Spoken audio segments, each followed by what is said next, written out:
Nilagang kamuting kahoy nga pala mga idol ang ginawa naming nilupak kahapon. Isa kasi yan mga idol sa baon namin kahapon nang magpunta nga kami sa dagat. At syempre hindi talaga mawawala ang tawanan, kainan kasama ang pamilya. Lalo na kapag may makuha kayong mga libreng pangulamin, ay grabe, napakasulit talaga. Hindi na nga ako nakapaghintay pa kay tatay mga idol, kaya naman kumuha na nga agad ako ng kamuting kahoy. Medyo nahirapan nga ako mga idol kasi mag-isa nga lang akong kumuha ng kamuting kahoy. Bali 2 puno lang din mga idol ang kinuha ko kasi sabi kasi ni tatay masasayang lang daw ito kapag dinamihan ko. Kaya naman laking pasasalamat namin kay tatay kasi bago pa man ako makauwi ng summer ay meron na siyang tanim. Kung bibilin mo pa to sa palengke ay siguradong mapapamahal ka pa. Minsan nga umaabot ito ng 40 per kilo sa Maynila. Hindi naman siya mahirap balatan kasi sa mabuhanging lupa nga siya itinanim. Dito talaga ako bilib sa kamuting kahoy mga idol. Grabe, ang dami niya talagang magagawang iba't ibang uri ng kakanin. Pwede gawing suman, puto, kasaba cake, basta ang dami, grabe. So ayan, balik na nga tayo sa topic. Pagkatapos ko nga mabalatan at mahugasan mga idol, ay inilaga ko nga muna itong kamuting kahoy. Bali umabot nga rin ito mga idol ng ilang minuto bago nga ito maluto. At iisa-isahin nga itong hanguin kapag malamig na. At tatanggalan din siya ng mga ugat yung nasa gitna ng kamuting kahoy. Kinayo din namin mga idol yung butong na gagamitin sa nilupa. Mas magiging masarap kasi mga idol kapag nilalagyan ng butong ang nilupa. Bago nga tayo makapagbayo mga idol, ay inilabas ko na nga itong 28 years old na lusong. Tama po mga idol ang narinig ninyo, halos 30 years old na ito sa amin. Mas matanda pa talaga ito mga idol doon sa bunsong kapatid namin. At kung mapapansin nyo nga mga idol, mukhang nabubulok na nga ito sa sobrang katandaan. Pero magkaganon pa man mga idol ay nagpapasalamat kami kasi kahit papaano ay may nagagamit pa rin kami. Pagkatapos nga ng ilang minutong paglilinis ng lusong mga idol, ay sinimulan ko na nga ang pagbabayo ng kamuting kahoy. Ang gagawin mo lang naman mga idol ay dudurugin mo lang naman ito ng maayos bago ilagay ang nyug. At kapag naihalo na nga ng maayos ay ilalagay na nga itong asukal.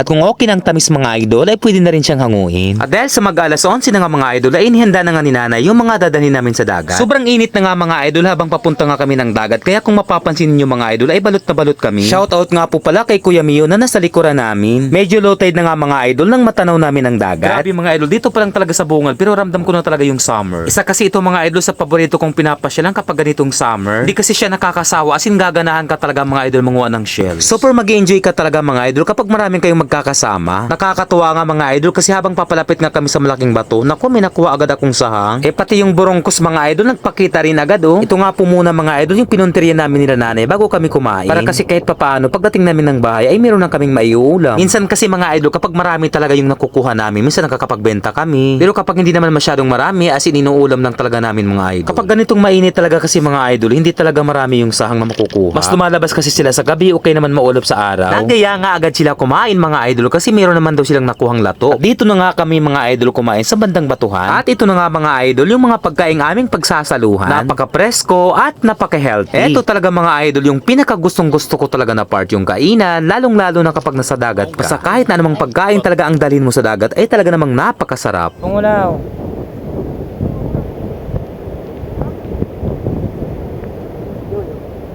Oh, Joy.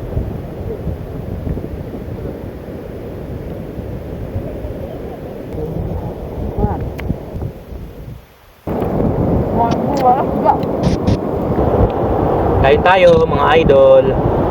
Nilupak na kamuting kahoy. Sabing sarap kumain sa dagat mga idol. Ito oh, idol, meron tayong lato. Pa-partner natin dito sa kamuting kahoy. Sarap.